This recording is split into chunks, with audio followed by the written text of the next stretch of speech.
দাদুর বাড়িতে বেড়াতে এসে নিখোঁজ এক মুখো ও বধির নাবালক যুবক। পরে পাশের বাড়ির পুকুর থেকে উদ্ধার তার মৃতদেহ। ঘটনায় শোকের ছায়া বিরাজ করছে আসাম ত্রিপুরা দুরাজ্যেই। বিবরণে প্রকাশ, গত সোমবার আসামের কাঁঠালতলী জিপির কুর্তি বড়বাড়ি এলাকার বাসিন্দা আলী হোসেনের ছেলে বিলাল হোসেন 14 তার মায়ের সঙ্গে ত্রিপুরার চুড়াইবাড়ি থানাধীন খেরেংজড়ি এলাকার লক্ষ্মীনগর 6 নং ওয়ার্ডে দাদুর বাড়িতে বিয়ের অনুষ্ঠানে আসে। হঠাৎ পরদিন অর্থাৎ মঙ্গলবার সকাল থেকে সে বাড়ি থেকে নিখোঁজ হয়ে যায়। বাড়ির লোকজনরা সমস্ত এলাকা খোঁজাখুঁজি করে এবং আত্মীয় স্বজনদের বাড়িতেও খোঁজ নিয়ে তার সন্ধান না পাওয়ায় পরে বিকেলে চুড়াইবাড়ি থানায় একটি নিখোঁজ ডায়েরি করা হয়। কিন্তু রাত পেরিয়ে বুধবার সকাল হতেই পার্শ্ববর্তী এক পুকুরে তার মৃতদেহ ভেসে উঠতে দেখে চাঞ্চল্যের সৃষ্টি হয় এলাকা জুড়ে। সঙ্গে সঙ্গে খবর দেওয়া হয় চুড়াইবাড়ি থানায় ও প্রেমতলা দমকল বাহিনীকে। পুলিশ পুকুর থেকে মৃতদেহ উদ্ধার করে কদমতলা প্রাথমিক স্বাস্থ্যকেন্দ্রে নিয়ে যায়। চিকিৎসক তাকে মৃত বলে ঘোষণা করেন এবং ময়নাতদন্তের জন্য হাসপাতালের মর্গে রাখা হয় নাবালক ছেলেটিকে।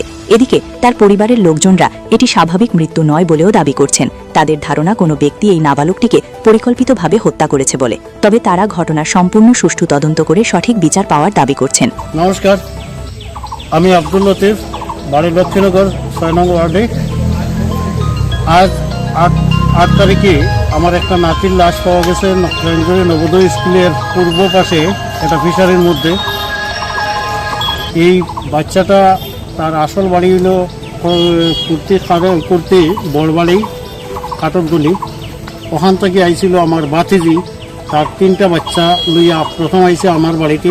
এখান থেকে 5 তারিখ আইছে, 5 তারিখ আইয়া এখন প্রায় 6 তারিখ সকালে গেছে তার একটা আপন বইনের মেয়ের বিয়েতে সাদপুর শনিচুয়া গাঁওসভার আন্ডারে 1 নম্বর ওয়ার্ডের তাজউদ্দিনের বাড়িতে।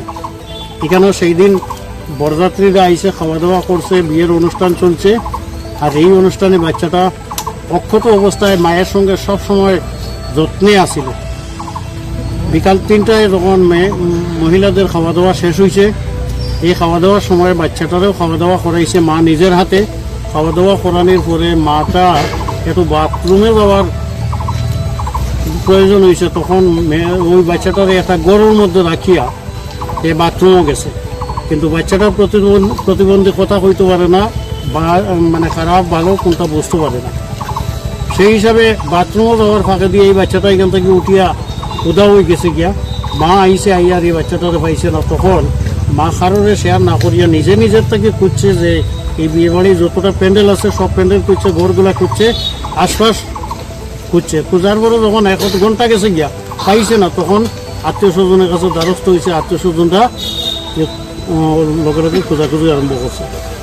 চতুর্দিকে খোঁজাখুঁজি করতে গিয়ে খেরেংজড়ি গেটের একটা দোকানে কিছু কাস্টমার আসছিল। সেই কাস্টমাররা জানাইছে যে একটা বাচ্চা এরকম উত্তর দিকে মুভ করে।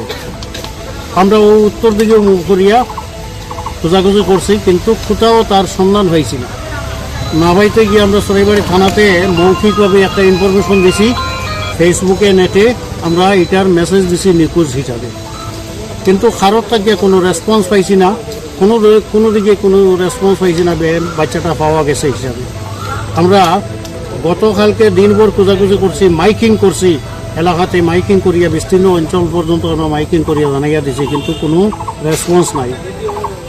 আজকে সকালে অনুমান 8টার দিকে আমার এখানে লোকালিটির একটা ছেলে, যে জায়গাতে লাশটা পাওয়া গেছে সেই জায়গার লোকালিটি একটা ছেলে, তার নাম সঞ্জিত আচার্য, ও আমার ছাত্র। সে আমার ফোন করছে, ফোন করিয়া কইছে, স্যার আপনি যে ফেসবুকে যে জিনিসটা শেয়ার ছাড়ছিলেন ওরকম ড্রেসের একটা বাচ্চা এখানে জলে ফেলাইল আছে নবেদের খুব পাশে। আমি আমার আত্মীয় স্বজন কারোর ইনফরমেশন না দিয়ে আমি সোজা এখানেও আইছি। আইয়া দেখছি এখানে 100-200 মানুষ জমায়েত হয়েছে। আমি ওই জায়গাটা গিয়া দেখছি, দেখিয়া বাচ্চাটা পাইছি জলের মধ্যে ফিট উপর দিকে, মুখ নিচ দিক দেওয়া, ফিটের গেঞ্জি কাপড়টা এবং ফ্যানটা দেখি আমি 90% কনফার্ম হয়েছে যে এটা আমার নাতি বিলাল হোসেন, তার নাম, তার বাবা আলী হোসেন। এর পরবর্তী সময়ে আমি 100% কনফার্ম হওয়া লাগে দেন এন্ড দেয়ার চুড়াইবাড়ি থানাতে ফোন করছি। তো চুড়াইবাড়ি থানা আইছে, আইয়া তারা অফিসিয়াল কাজ করার পরে আমরা কইছে যে বাচ্চাটা উঠাও। ও আমরা বাচ্চাটা উঠাইতে গিয়ে 100% কনফার্ম হয়েছে এটা বাচ্চা। এখন তার আইনীয় ব্যবস্থা গ্রহণ করিয়া এখানেও কদমতলা হাসপাতালের নিকট, হাসপাতালের আন্ডারে মর্গের সামনে নেওয়া হয়েছে। আমি প্রশাসনের কাছে বিনম্রভাবে অনুরোধ করব যে এই বাচ্চাটা যে জায়গাতে পাওয়া গেছে, এই বাচ্চাটা অতটুকু জায়গা যাওয়ার কোনো কথা নাই, কারণ বাচ্চাটা ডিজেবল, ও কথা কইতে পারে না এবং সে নিজের থেকে কিছু বুঝে না। মেইন রোড থেকে 500 মিটার উত্তরে একটা টিলা, যে জায়গাতে একটা সুস্থ সবল মানুষ হাঁটিয়ে যাইতে পারে না, এই জায়গাতে এই বাচ্চাটা যাওয়ার কোনো কথা নাই। সেই হিসাবে আমার দৃঢ় বিশ্বাস এটাকে কেউ বা কেউ নিয়ে এখানে ফেলাইছে। তার সুষ্ঠু তদন্ত করিয়া তার উপযুক্ত বিচার করা লাগিয়া আমি প্রশাসনের কাছে আবেদন করি। ধন্যবাদ।